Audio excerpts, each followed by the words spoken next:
Hello বন্ধুরা, তো আমি তো চোখ কচলাতে কচলাতে ক্যামেরা ধরে ফেলেছি। আজ সানডে, প্রচুর কাজ আছে। তো সেই কাজের ফাঁকে আপনাদের শেয়ার করতে যাব একটু একটু করে। আমার ফার্স্ট কাজ হচ্ছে সকালে উঠেই এই পাখিটা বিছানার মধ্যে পটি করে না, যে খাঁচার মধ্যে রাখা হয় পটি করে না। দেখছেন একদম পরিষ্কার পরিচ্ছন্ন খাঁচা, ওকে পটি করানোর জন্য বাইরে এনেছি। পাখিটা খুবই ভালো স্বভাব, এনেছিল তখন আমি চেঁচাচ্ছিলাম, এখন একদম মানুষের মতোই স্বভাব ধরে গেছে।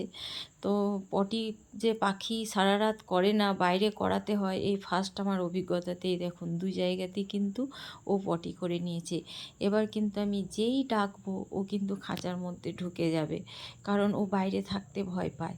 যেখান থেকে ওকে আনা হয়েছে ওর একটা নখ নেই, হয়তো চিলে খেয়েছে, যে আয় আয়, এই দেখুন ঢুকে গেল। তো ওকে একটা নখ হয়তো চিলে খেয়ে নিয়েছে, যে কারণে ও বাইরে থাকতে খুব প্রচণ্ড ভয় করে, ও খাঁচার ভিতরে থাকতে খোঁজে। আর ঘরের মধ্যে থাকলে তখন আর খাঁচার ভিতরে থাকবে না, তখন কিন্তু খাঁচার বাইরে ও রাজ করবে। তো এই দেখুন আকাশে তো একটু মেঘলা মেঘলা ওয়েদার আছে, রবিবার দিন ছিল যেদিন ভিডিওটা করেছি। আমাকে তো দেখতে পাগলি পাগলি লাগছেই, কিন্তু রবিবার মানে বাঁশ ডে, বাঁশ তো খাবো, ওই বাঁশ নেব। আর একটু একটু করে বাঁশগুলো কী কী নিচ্ছি, কী কী খাচ্ছি আপনাদের সাথে শেয়ার করতে যাব, তো সঙ্গেই থাকুন। ফার্স্ট যেটা হয়েছে, আমার দরজার সামনে রোজ মাছ নিয়ে আসে, আর মাছ দেখলেই আমার তো মন লুসুর ফুসুর করে। মাছ নিতেই হবে, মাছ খেতেই হবে, তাতে সবজি থাক আর না থাক আমি কিচ্ছু জানি না, মাছ কিন্তু আমাকে নিতেই হবে। আর আমি খুঁতে মানুষ, মাছ অনেকবার ধোবো, কারণ খাবার দাবারের প্রতি মানে আমার কিন্তু একটু পরিষ্কার পরিচ্ছন্ন চাই, নইলে কিন্তু খুব প্রবলেম হয়ে যাবে, কারণ খাবার আমাকে পরিষ্কার করেই খেতে হবে। আর এই মাছগুলো আমি চিনি না কী নাম, একটু পাতলা পাতলা বেঁকা বেঁকা টাইপের।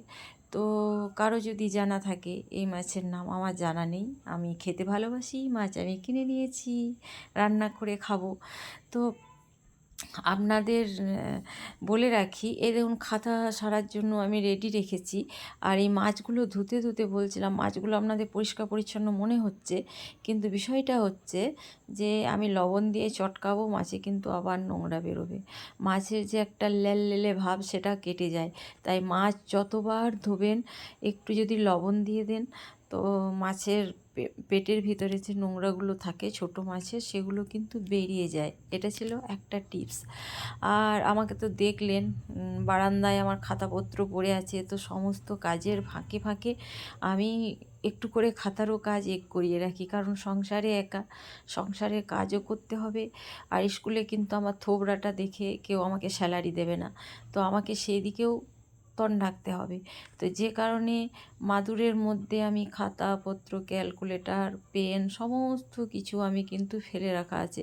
একটা করে কাজ সারবো আর একবার করে আমি খাতাতে বসবো, এই তো হচ্ছে আমার জীবন। তার মধ্যেও কিন্তু উঠানটা আমি চকাচক করে নিয়েছি। ফাঁকে প্রচণ্ড ঘাস হয়েছিল, উঠানে আমার ঢালাই করা নেই।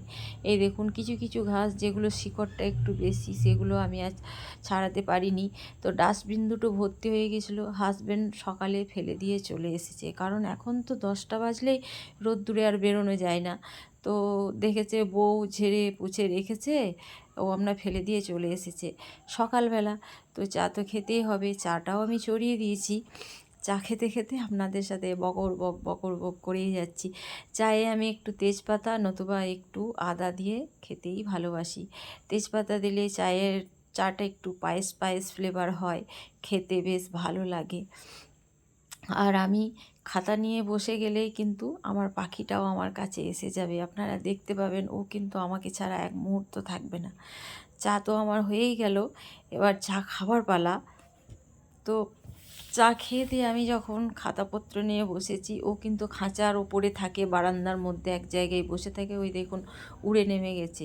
ওর এখন দুষ্টুমি চলবে, কখনো আমার পেনটা ধরে নেবে, কখনো খাতার উপরে চাপবে। পটি করবে না, কারণ পটি তো করে এসেছে, আর যা পটি করেছে এখন মোটামুটি একবেলা আর পটিও করবে না।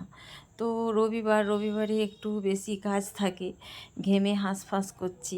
ভিডিওটাও বড় হয়ে যাবে, বেশি বড় আর করলাম না। বেশি বড় করলে আপনারাও তো বিরক্ত করবেন, বলুন, সব দিক খেয়াল রাখতে হবে। তো বেশি বড় না করে ভিডিওটা আমি এখানেই শেষ করছি। তো সকলে ভালো থাকবেন, হ্যাপি সানডে, টাটা।